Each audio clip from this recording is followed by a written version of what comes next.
Is there that you've done bad karmas and all that? That I've lost my 2 kids in 18 months. Or is it that I've done bad karmas that I'm suffering for that? One was 14 and one was 19. We're all under the laws of karma, and those karmas may come from this life or may come from previous lives. Even up to 100 births before, the karmas are coming on us.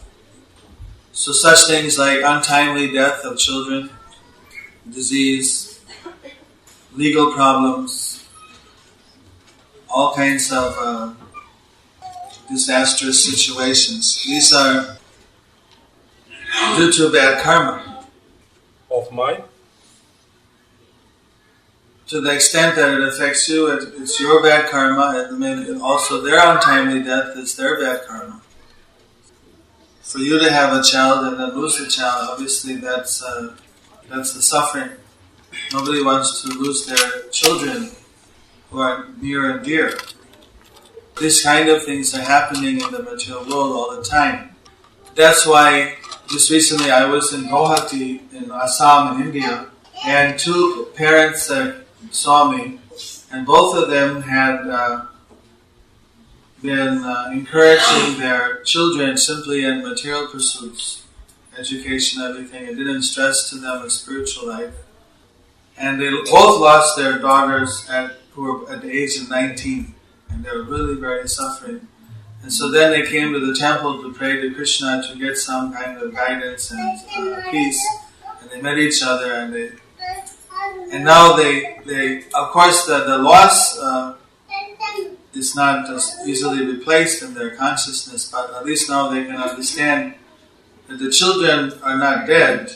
Children have gone on to another life.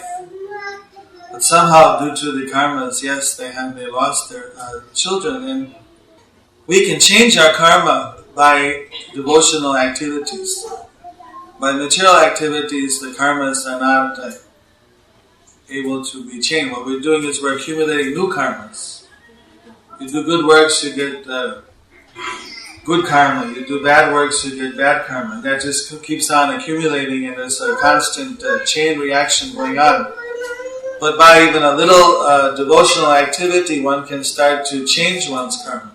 And one can get a deeper peace and happiness. So that's why our program is. We want to see people freed from this suffering of karma. We want them to be able to have a deeper spiritual experience. We like the families to stay together and not have to undergo great difficulties. But sometimes it may be that, for instance, Markandeya Rishi, he was born to this Rishi Makunda. Markandeya, the son of his father was what? Markunda Rishi. Markunda and Markandeya. So Markunda Rishi, he could not have any children. He prayed to Shiva to give a child. And Shiva said, according to your karmas are very bad, you cannot have a child. And he said, no, but we wanted a child. And he said, well, if you have a child, the child will only live to the age of 9. And said, oh, okay, give us a child that lives even 9 years old. So they got the child, and then it was a beautiful boy that was very religious, very pious. He'd come also and worship Shiva, and he would worship Krishna, and he was very faithful to the parents. And then when the age of 9 came, the parents got very frustrated, because they knew that now he's going to die, and he's such a nice boy. And then they asked the parents, because you see they're like really depressed, and said, why you're so sad? And he said, because this was the thing, you're only supposed to live for 9 years. And then he went and he hugged onto the Shiva Linga. He won't let go. And he's praying to Shiva. And that time Yamaraj comes to take him because his life was already over. It's supposed to be over. But he won't let go of the Shiva Linga. So finally the Shiva appears and he's saying he gets a blessing that you are all powerful, so if you bless me, then I won't die now. And then Shiva and Yamaraj have an argument. So then finally Shiva blesses him to live for 7 days of Brahma. So that's how Markandeya Rishi is mentioned 12th canto Srimad Bhagavatam. He lives for 7 creations. And he also survived even when there's the final dissolution of the universe, and that's a whole other. So normally, nobody can get across this birth or death. Whenever it's scheduled, then we have to go. But by blessing of higher authority, sometimes we can get some special reprieve. There's a story also that one person, it was his time to die, and then he said, just give me 1 hour. In 1 hour, he just read Srimad Bhagavatam. So because of reading Bhagavatam, he got 2 hours. Then he read 2 hours back. Then because of that, he got 1 day. So the whole day he read. Because of that, he got a week. And the whole week he read. Then from there, he got 1 month.